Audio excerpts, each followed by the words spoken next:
Powell, and everybody called me Kay except for a few that I play golf with, and they all call me John. But anyway, I was born August 14th, 1934. And I'm the only of the family probably that was born in Burley. My mother chose to go down to my Aunt May's, and maybe to be closer to the doctor or something, I don't know. And so I was born in Burley, but even after a few days I came back to Albion and was raised in Albion all my life. And my father was born in Albion, Parley Powell. And his father, Richard Powell, came from Colesville, Utah. But my dad was born here in Albion in 1898.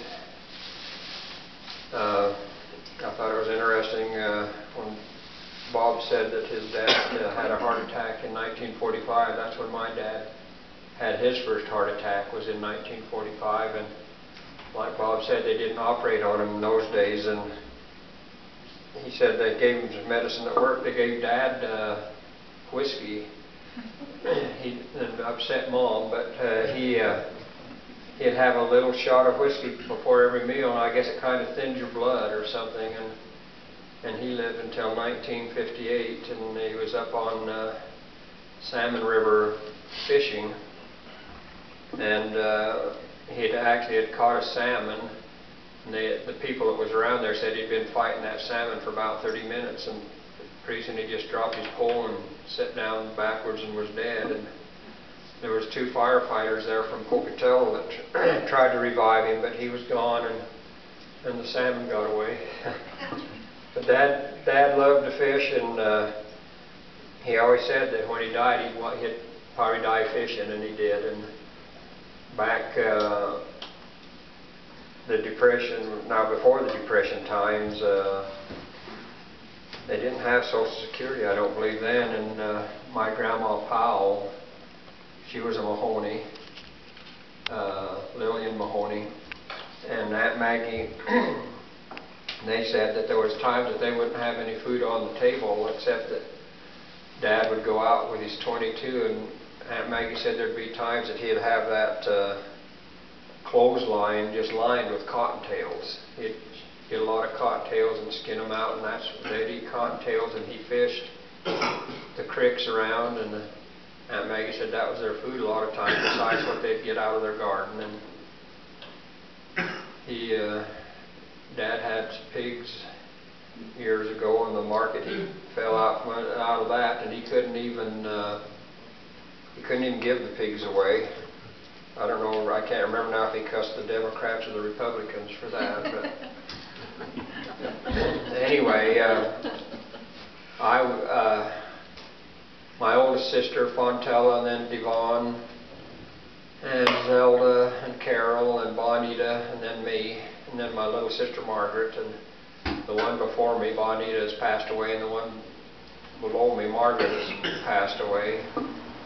So there's still 5 of us left. And I think Albion was a great place to be raised as a kid. There were so many different things to do.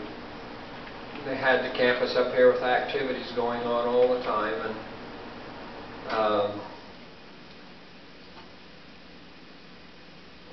my mind just went blank. But anyway, Benny mentioned his trap lines. I used to enjoy walking with him.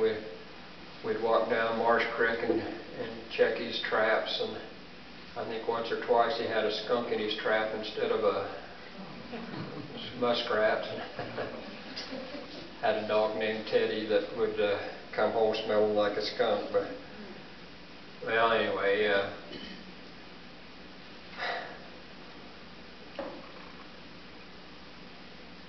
Dad, I have a note here, Dad worked 35 years up here on the campus as a custodian, and through the Depression, when it hit so many people so hard, I think a lot of us in Albion was poor, and we just didn't have the government then to tell us that we was poor. And but we made it through the Depression fine, because Dad had this income coming from the campus, and